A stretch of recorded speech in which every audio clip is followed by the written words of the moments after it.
welcome back to the Hub on Hollywood, an iHeartRadio podcast. I'm your co-host, James Rojas. And I'm Jamie Blanco. On this week's episode, the best movie of the year may be about a friendly robot in the forest. We will have a non-spoiler review for The Wild Robots. The Nickelodeon classic Rugrats coming to live action.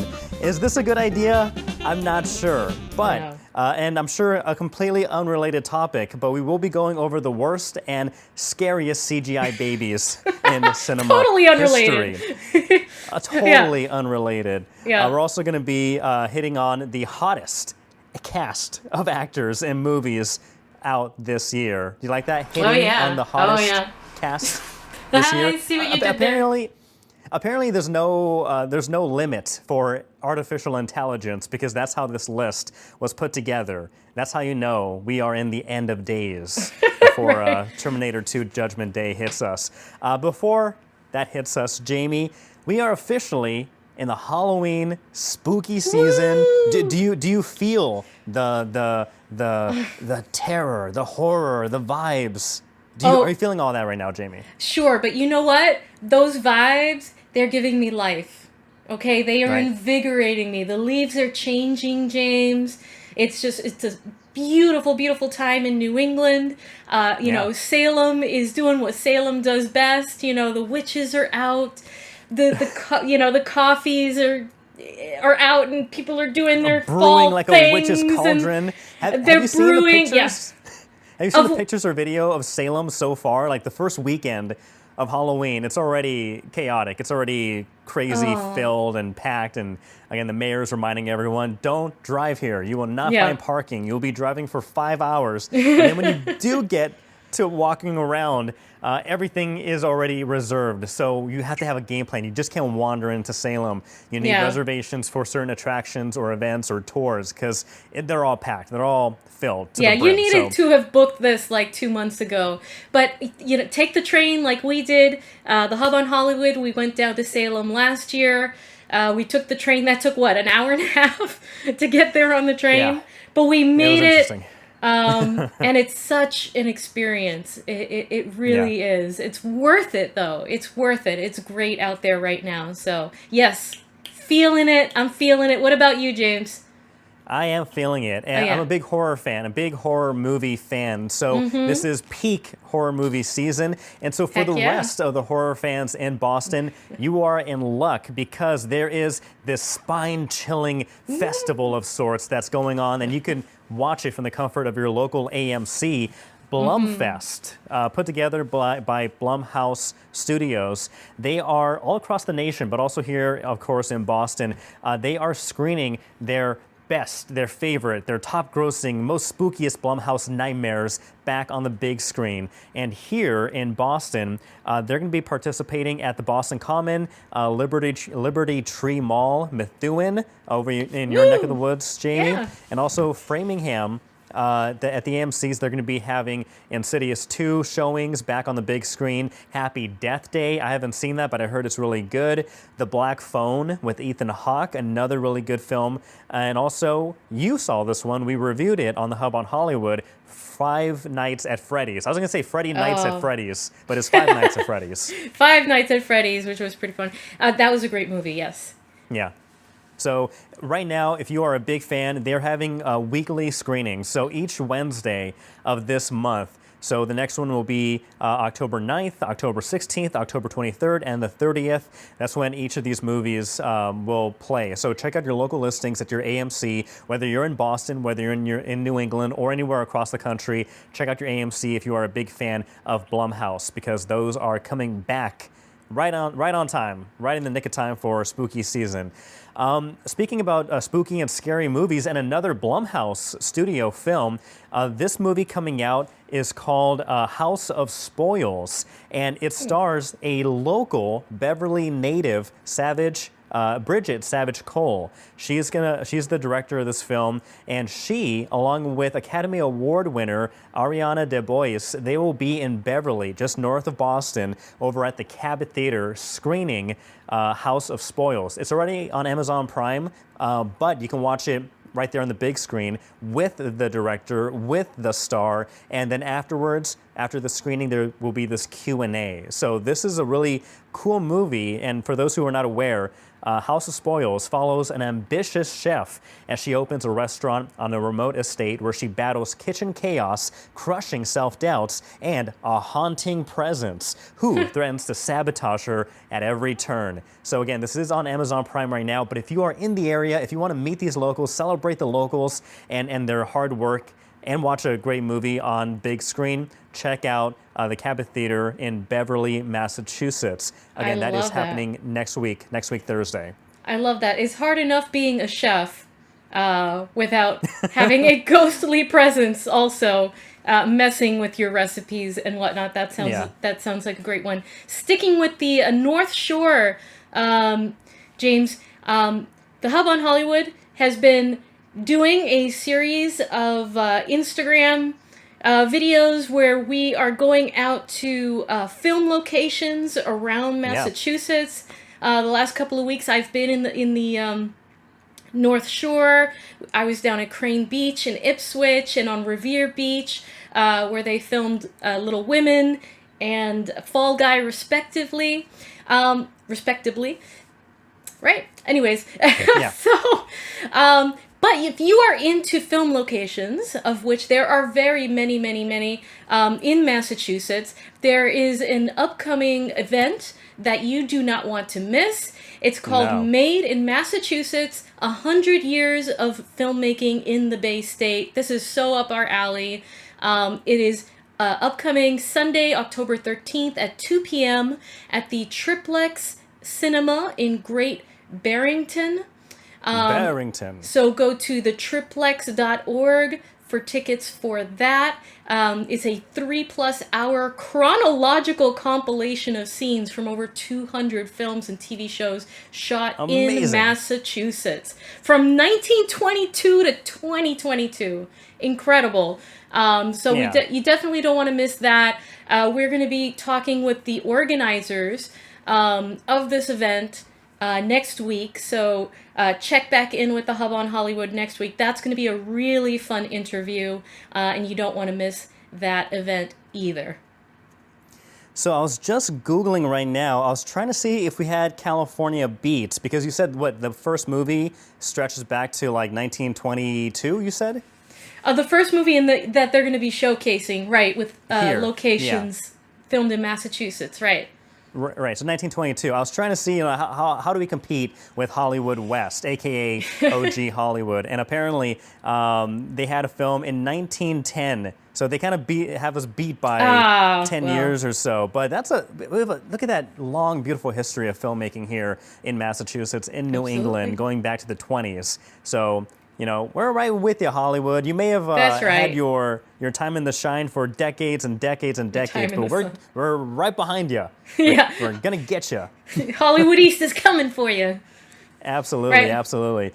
Yeah. Now, as for a movie that I'm not sure is or maybe should be filmed not only in New England but anywhere. But anywhere did ever. You hear this, Jamie? Jamie, when I first sent you the story, what went through your head? Because the headline read, "Rugrats live action movie in works." Okay. And then it said CGI babies. CGI live babies. Action. Did you watch Rugrats growing up? Oh, absolutely. Yeah, same. Yeah, and and I loved the Rugrats. Absolutely. Yeah. Regular rotation. I love Tommy Pickles. I love Angelica and Chucky and and the twins and everything. Lil and Phil. Yeah. Lil and Phil. And you know what's so wonderful about it? It's, hand-drawn animation. It meant a lot to people back in the day, and it should stay that way, I think. Yeah. I think, James, for some reason in 2024, right? It's 2024. We have gone back to like the uncanny valley kind of movie creations of the early 2000s. For some reason, a lot of the movies that are coming out recently, I don't know if they're relying more heavily on AI or what the heck is going on, but the CGI is just it seems to be getting worse and worse and worse and more overly done. like filmmaking has gotten lazier.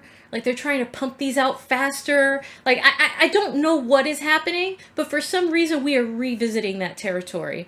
And I would just Yeah, I don't. absolutely hate to see Tommy Pickles be become a CGI abomination. Like so many things that we've seen recently or that are coming out, like the Snow White movie. Um, Right.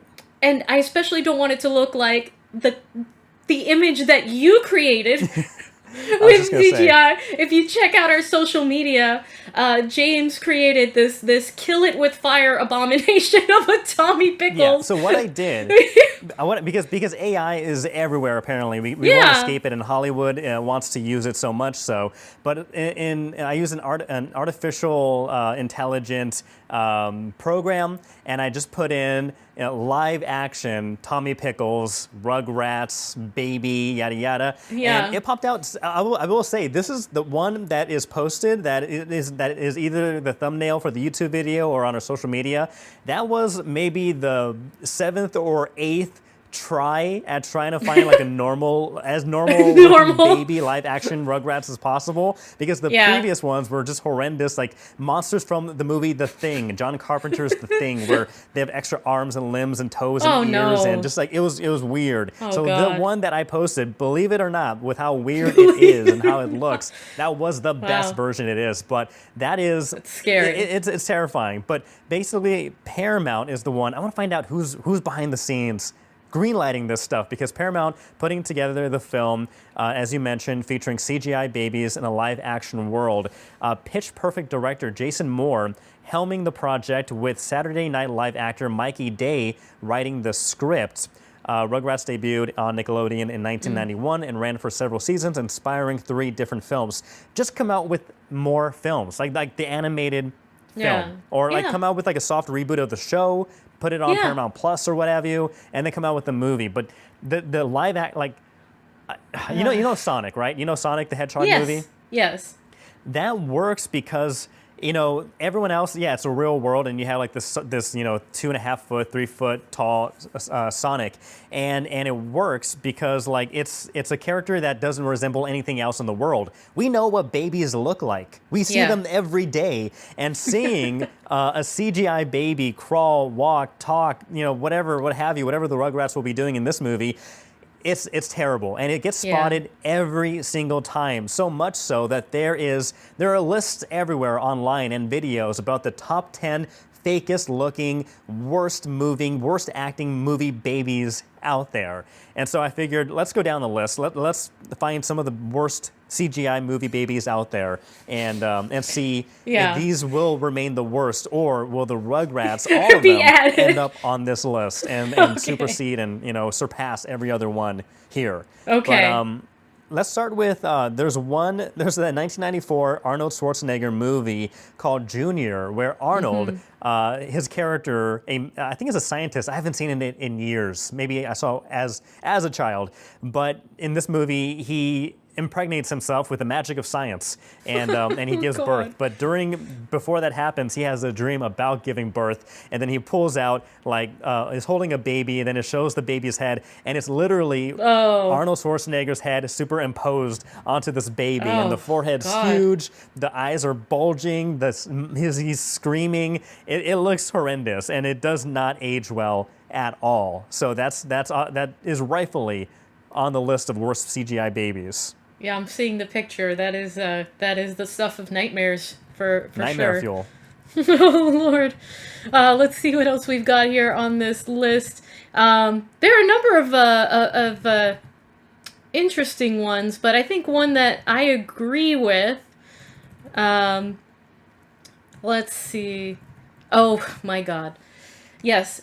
You've watched Twilight, James, right? Oh yeah. It's your favorite movie series of all time? You know what? I don't think I've watched Twilight. I think I've just absorbed information and knowledge and scenes through osmosis of pop culture. Yeah. So I don't think I've actually seen a whole movie, but I've seen memes and clips and everything else in between. So I feel like I've seen it, but without actually watching the movie. So that makes sense. Right. So at the end of this series, right, the Twilight Saga, Breaking Dawn Part 2.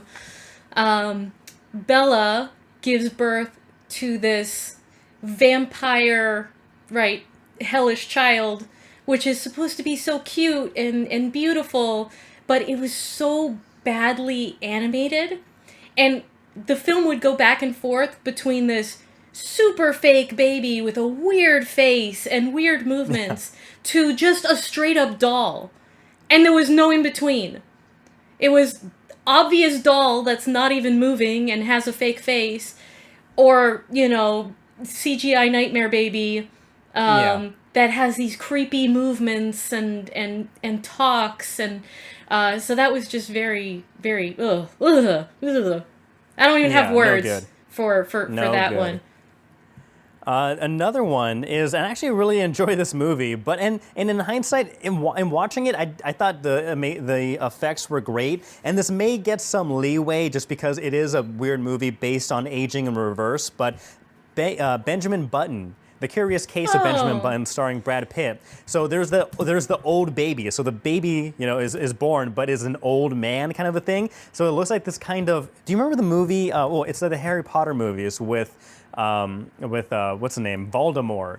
Like there's a scene where like Voldemort is all crinkly and like old. Yeah, and just, like like a baby. Whatever. Yep. That's what old baby Benjamin looks like, and so.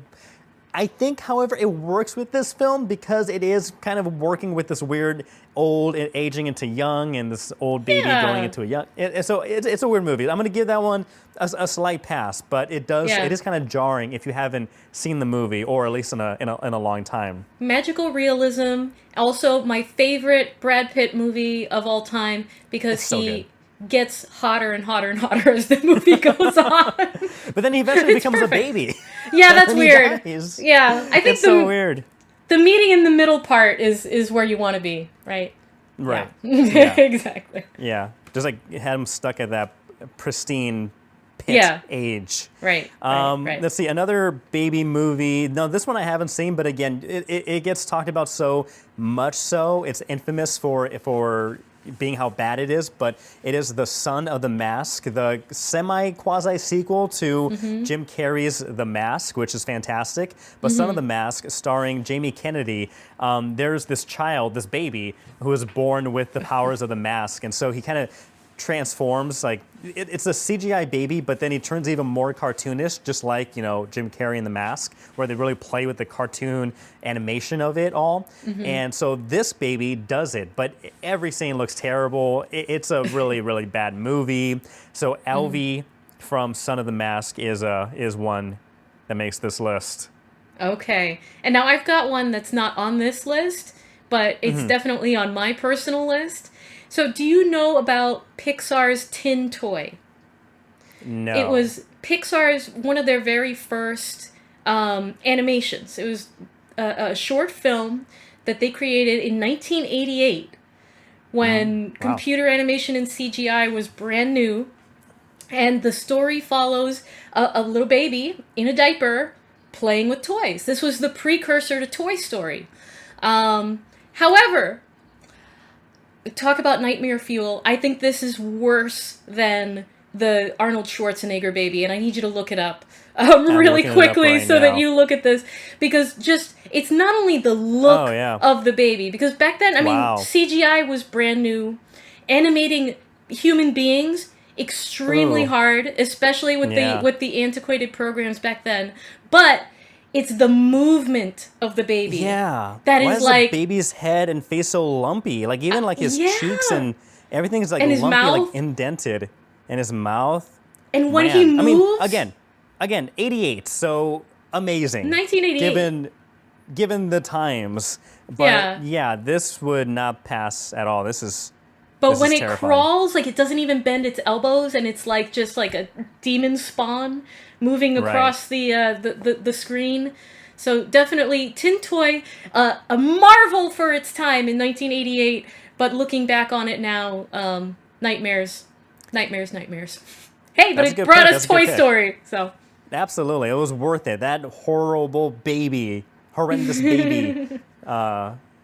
Worked out, paid off. Speaking about another baby, I guess we're all just talking about babies and kids in this one, but the baby, and this one, again, I have to give leeway to and a full pass to, but have you seen the movie one of my favorite stupid movies of all time. I love this movie.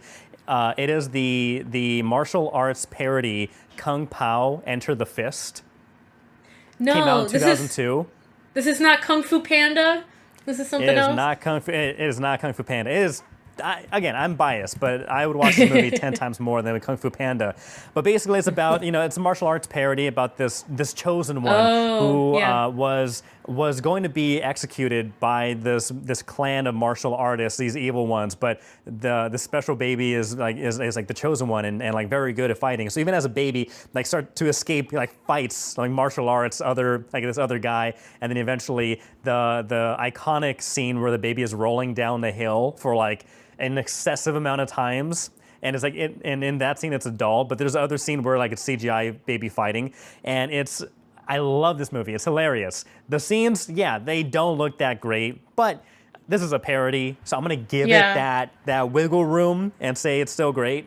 But that is a baby that does not age well. If they redid it, maybe, but again, just CGIing babies in general, like, it just doesn't work. And it doesn't, most recently, we saw that with the Flash movie, where you had like 50 babies being rescued by the Flash in the opening sequence, and they all looked not good. Very cartoonish, but not in a good way. So also, he would have they just killed can't them do all. that. No, they can't. That's they why can't. I don't have much faith in the Rugrats live-action movie. I don't see why. Why would they even take on this endeavor, and hopefully that they don't add on to this list of horrific CGI babies. But James, I just wanted to give a nod to one last original CGI baby that made a huge impact on the national psyche, let's say, back in the day. It was the Ally McBeal. Right, the Ally McBeal dancing baby from 1997. The dancing baby.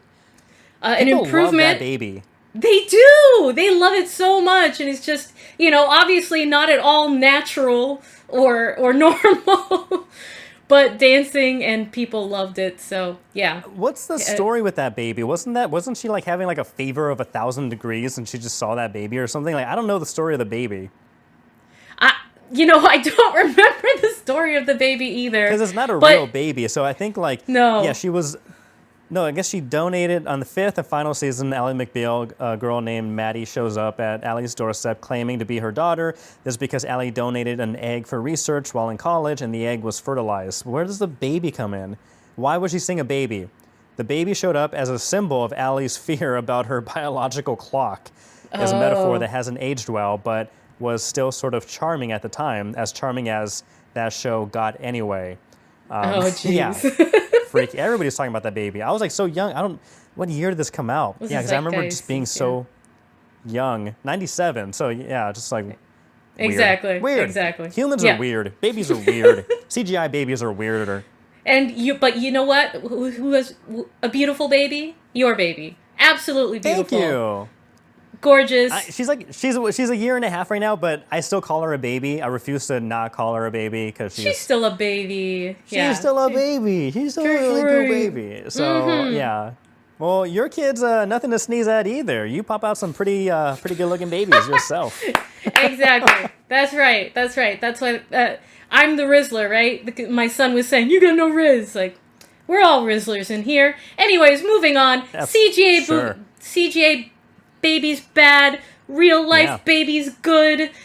Yeah. And I hope that Hollywood gets the message. From the Hub on Hollywood. Won't. But you know what they should take a message from or get a message from is the positive reviews of this new movie, The Wild Robot. I have yet to see this, but it's being called possibly the best movie of the year, and I can't wait to hear what you think about it. James, another masterpiece from DreamWorks, The Wild Robot, out in theaters right now. 98% on Rotten Tomatoes. Very high scores across the board. Critical acclaim across the board. My husband went to go see this movie with my son, and he declares, my husband declares that this movie is better than WALL-E. Wow. I saw it with my son. I'd say it's pretty close. It's pretty close. I still think that WALL-E kind of ekes it out, but I don't know. This could be one of the best animated films to come out of DreamWorks yet, overall, bar none, hands down. So even better than Shrek 2, The Empire Strikes Back of the Shrek franchise. God, yes, a lot better. Yeah. Mm-hmm. You mean that's not your favorite Shrek movie? Shrek 2 is the best.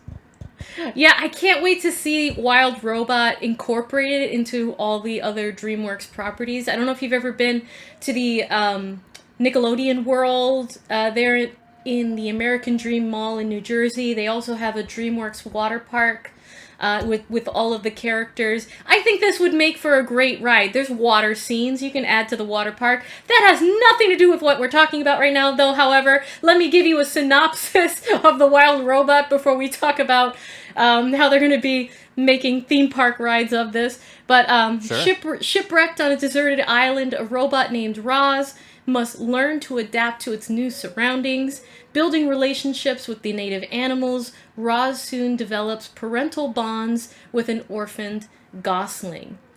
I don't want to give Ryan too much Gosling? away. I mean, I would watch that too, but no. You get A stranded real with Ryan Gosling. What's that? Gosling. You wouldn't mind getting stranded with Ryan Gosling? I wouldn't. I'm not gonna say no. I mean that sounds amazing. That sounds fantastic. I'm sure he has some survival skills, but I'm sorry. Go on. Now I'm distracted. Now I'm like, that would be a really great thing to happen. That would be a very good movie. You're trying to get me in trouble with my husband. Anyways, so the Wild Robot is it is amazing. I'm not gonna give too much away. I thought the visuals were spectacular. The music, the story, the pacing.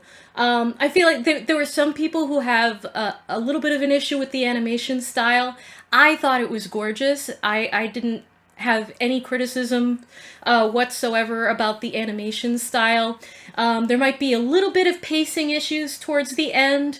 I feel like things could have wrapped up a little bit more climactically. But other than that, I feel like this is close to a perfect movie. And that everyone should go see this with their kids, with their families, or just by themselves. I think it's inspirational and entertaining for all ages. In particular, parents are really, really going to enjoy this movie. It is going to have you laughing. Like, I was bark laughing at some of the things that the robot was experiencing in her journey through this movie. And other parts are going to have you, sobbing. And it was just, the emotional beats were really well done.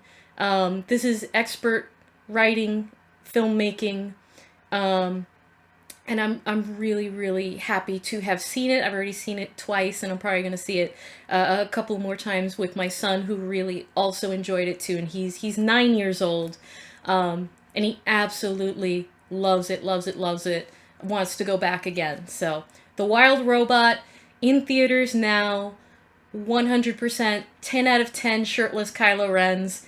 I guess, for the purposes of this film, 10 out of 10 shirtless Ryan Goslings, let's say. There we go. Very, very good movie. 10 out of 10. That's hard to compete with. So there better not be another movie this year that is better than that, or else you just put yourself in a corner. I'm confident. I'm confident, James. I don't foresee anything else, blowing this out of the water. I need you to go see it so that we can dissect this and see if you feel that this is better than WALL-E or some of the best animated movies that have come before. Okay, yeah, I'm down to watch this movie because it looks so good. The reviews are really good, glowing, and very shirtless. 10 out of 10 times, I hear. Sure. So, well, speaking about a shirtless Adam Driver who many may consider hot or attractive. Yeah. Maybe some of them who are in this very podcast itself. Yeah. But yeah. Is it you? we have a list. I'm not going to say anything about. Okay. I won't say anything bad about Adam Driver. All right. He's just not my cup of tea. In that regard, he's a great actor. Again, just We're digging going myself off the out of this rails. hole. Anyway, we do have another hole to dive into, and that is the list. This list of hottest movie casts for 2024. But, Jamie, the thing about this list of hottest movie casts, this list was not made with human eyes, if that makes sense, because this was made with AI, artificial intelligence. Oh, boy. This is insane. And so we had to talk about this. But according to an AI beauty calculator, they've ranked the movies with the hottest cast members this year. And let's see if we'll agree with them. Okay. But we won't linger too much because, there are like 15 of these. Okay. But maybe near the top, we'll get Maybe a like little the more top into the three, weeds. yeah. Yeah. So with the cast coming in at number 15 for the hottest cast members, Beetlejuice, we have Jenna Ortega, Winona Ryder, Michael Keaton, and Monica Bellucci, helping them come out with a 6.54 rating out of 10. Okay. Next, Poor Things, starring Emma Stone, Mark Ruffalo, Willem Dafoe, Margaret Qualley. Willem Dafoe, add 5 points anywhere. Whichever movie he's in. He's in that one and in but yeah, Beetlejuice. He's a man. Yeah, he was also in Beetlejuice. Yeah, look at that. Yeah. So yeah, if you put Willem Dafoe in your movie, you will make it on this AI-generated hottest movie list. Okay then. All right. Number 13, The Substance, starring Demi Moore, another Margaret Qualley, Dennis Quaid, and Hugo Diego, with a 7.08 rating. Coming in number 12, It Ends With Us, Blake Lively, Justin Baldini, Brandon Skinner, Something like that. and Jenny Slate. Yeah. Number 11, Transformers 1. I don't think this counts. I guess it counts because they're part of the cast. You don't see their faces, but no. they're on the Also, it's list. an AI generated list, so maybe it's attracted to the Transformers. I don't know. Yeah, this AI is biased towards Transformers. I think this should be knocked out. But it stars Chris Hemsworth, Brian Tyree, Scarlett Johansson, and Keegan-Michael Key. Coming in 10, Joker: Folie à Deux, starring Joaquin Phoenix, Lady Gaga, Zazie Beetz, and Catherine Keener. Not sure about that one. Nah. Lady Gaga's attractive, but I'm not sure if Joaquin Phoenix would be like. He's not a bad-looking dude. Especially It's a weird not list. as the Joker, like the way that they got in character. Yeah. Not attractive. So. No. Number 9, Speak No Evil, starring James McAvoy, Mackenzie Davis, Scott McNairy, and Alex West Leffer, coming in with a 7.83 rating. Next, number 8, Godzilla vs. Kong. Godzilla and Kong alone. No, but this stars Rebecca Hall, also Brian Tyree, Dan Stevens, I guess and that makes sense. Fala Chen. Yeah. But what about Godzilla? Sorry, Godzilla's hot, right? Godzilla is hot, okay, but he's cold-blooded, so cold-blooded. I don't know what that means. Number 7, Deadpool and Wolverine. There we go, finally. Ryan Reynolds, Hugh Jackman, Emma Corrin, Matthew McFadden. Okay, now this list is making more sense. Yeah, now. That definitely this one may be also higher. make more sense. Yeah, maybe. Well, yeah, Hugh and Ryan. Oh yeah, 100%. That should be like number 1. But I mean, did you see Hugh Jackman's abs? Like just Hugh Jackman's abs should be at the top of this list. Broke the internet. Yeah, just his abs alone should be number 1. Number 6, Twisters, starring Glenn Powell, Daisy Edgar Jones, Anthony Ramos, and Brandon Perea. Very hot. I believe Brandon Perea is the new Superman. So there you go. Number 5, coming in at number 5 for the hottest cast members of 2024, Challengers, starring Zendaya, Mike Faist, and Josh O'Connor. Yeah, okay, all right. Zendaya and anything Zendaya's in, but I think Twisters Zendaya should be higher on this list. But let's see what else we got. Twisters should be higher. Yeah. I think there's more sweating in Challengers, right? I think that's what you said. Yeah, it's all sweat. It's just all like slow-mo shots of like sweat. It was weird. Yeah, I think Twisters very weird. Yeah, should be higher. What's next? All right. This one. I'm not sure if anybody would disagree with this one, but Anyone But You for number 4, starring Sydney Sweeney, Glenn Powell again. There we go. Okay. Dermot Mulroney, and Charles Fraser. Yeah. That was a very, attractive cast. Not such a watchable movie. Spicy. Not such a watchable movie. It's an interesting movie. Yeah. My wife and I watched it recently, and we were going back and forth. Like, it was fun, it had good laughs, but like it started out strong, but then kind of started just losing strength like a hurricane as the longer it went. Still enjoyable, but they threw in as many shirtless and underwear scenes as possible to get people to watch. Sydney Sweeney, Glenn Powell. All right, number 3. Ironically, number 3 is Uglies, the movie Uglies, starring Joey King, Keith Powers, Chase Stokes, and Laverne Cox. What is Uglies about? I feel like it's... I'm going to look this up. Because if the cast is beautiful, then I would... Oh, this doesn't make sense. It's a futuristic world where when you come of age... It's like a dystopian novel. I did hear about this. And the thing is, everybody... So the premise of this movie, as I'm sure you're about to describe, is that a world where people are not that good looking, they get picked and then they get beautified. Right. And pretty much like put makeup on and like Botox or whatever, and then they get to live in this beautiful world. But all these main actors, they're already very attractive. Like all that happens is they just put them in better lighting, and they say, "Oh, you went through this amazing transformation. Now you're beautiful." Right. It's like, okay, you just changed the light. This was interesting. Yeah. Okay. Number 2.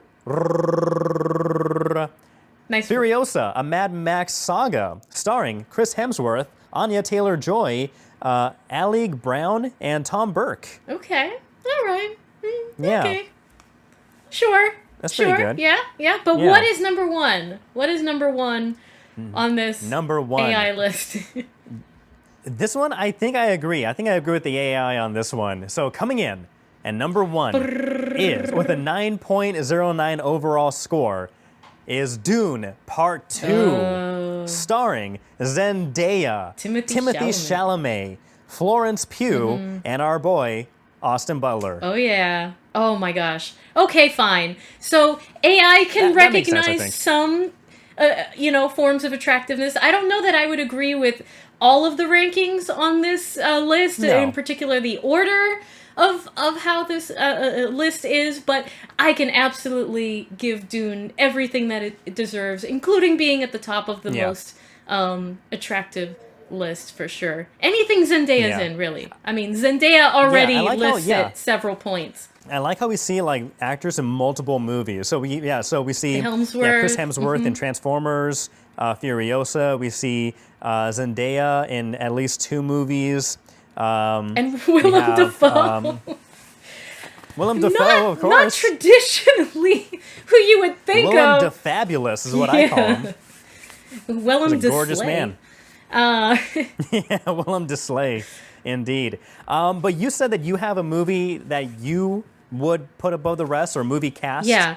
That you would recommend to be on this list? Definitely. So I know this is a 2024 list, but I have my most attractive movie of all time. I wonder if you can guess it, but I don't think that there is any cast anywhere where every single character was so extraordinarily attractive as 1999's The Mummy.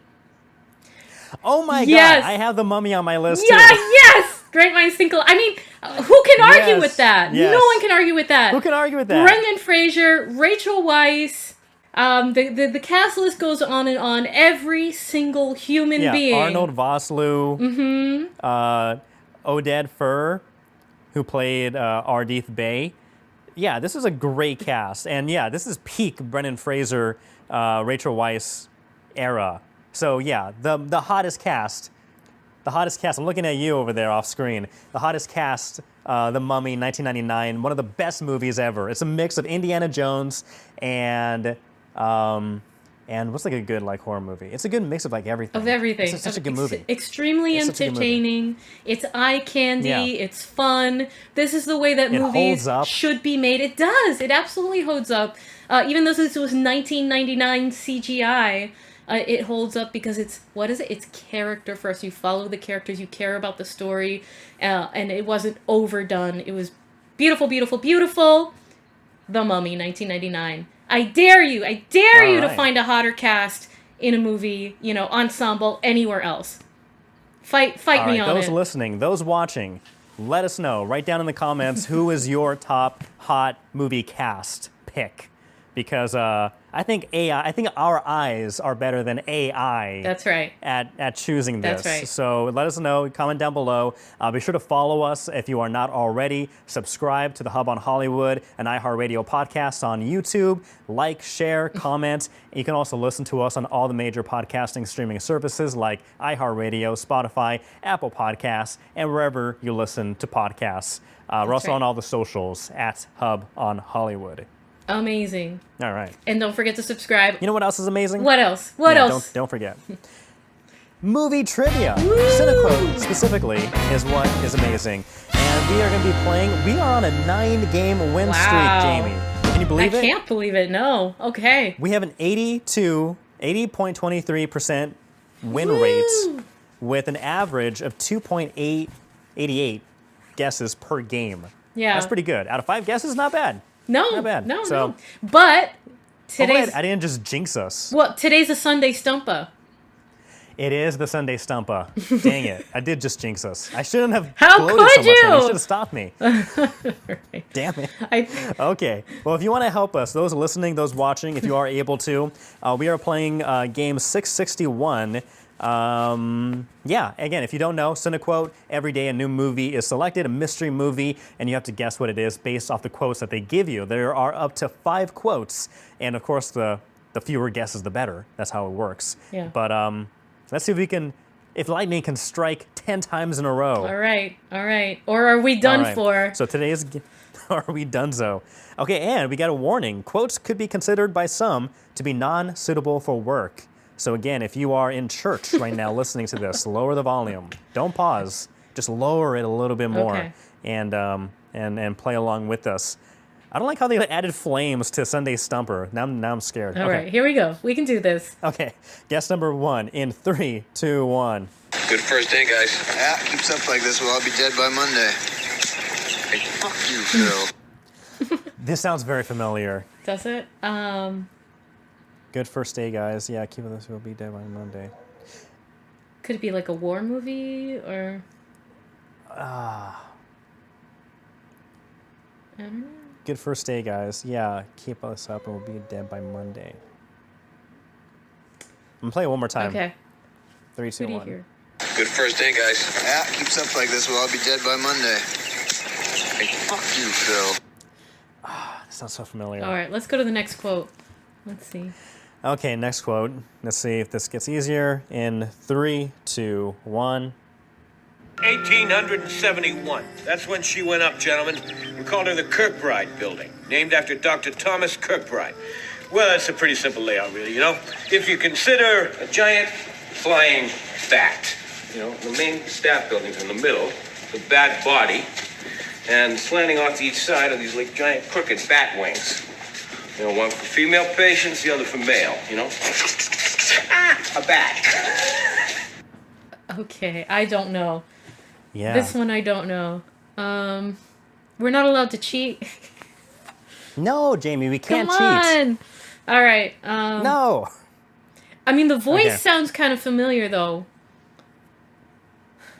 I'm just can't put a finger on it yet. So, next quote.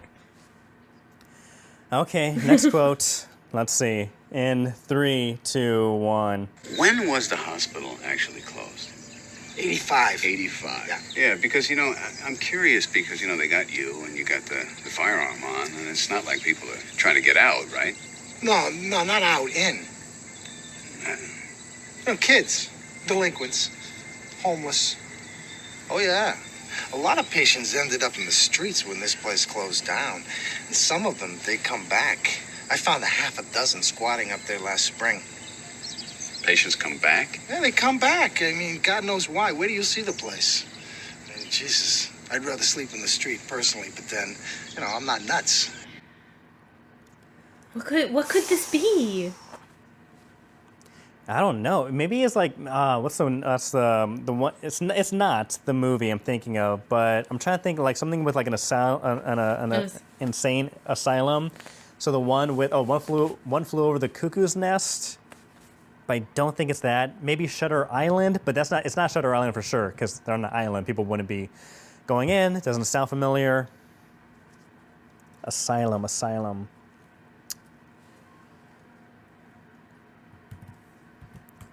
I don't know.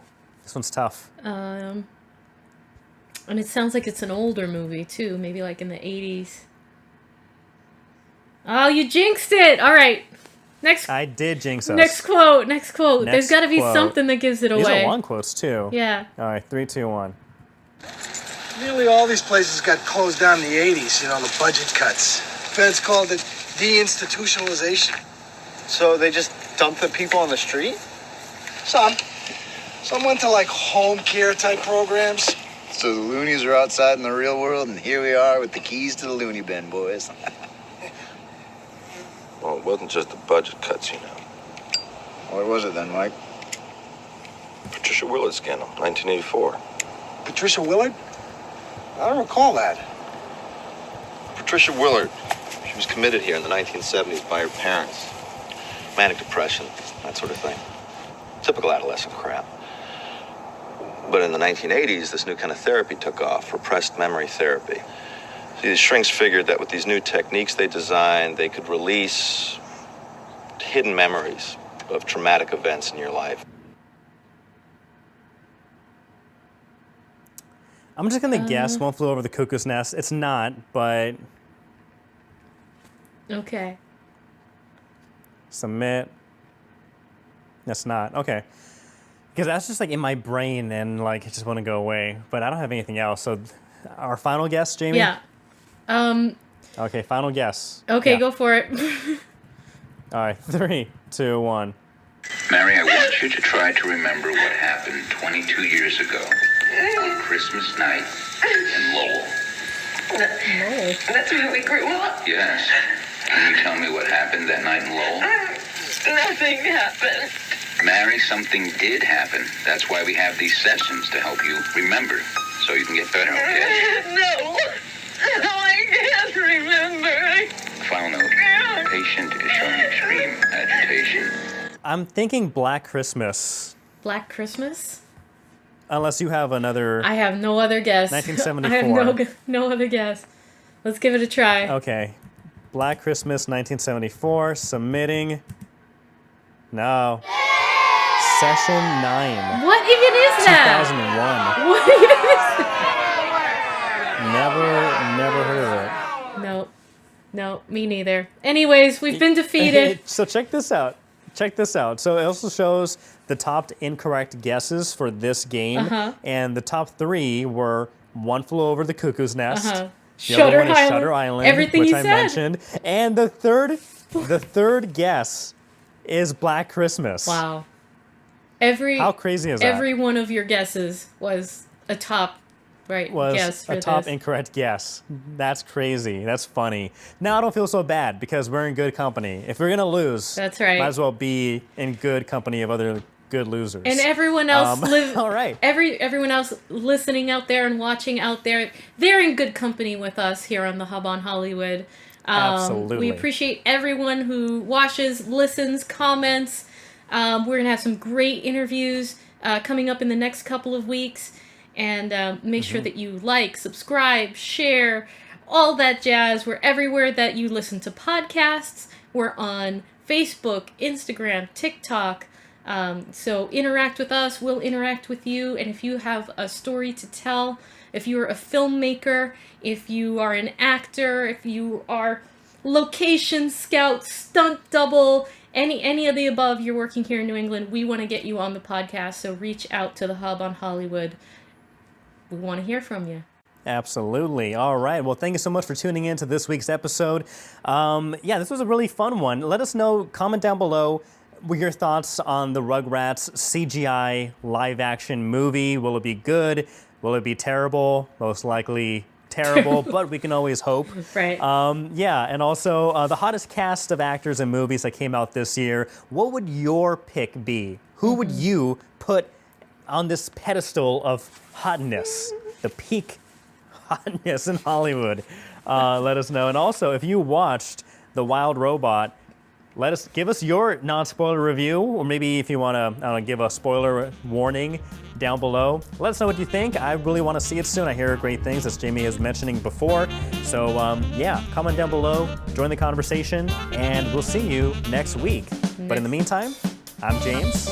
I'm Jamie. I hope you enjoyed us delightfully going off the rails today, and we'll see you next week.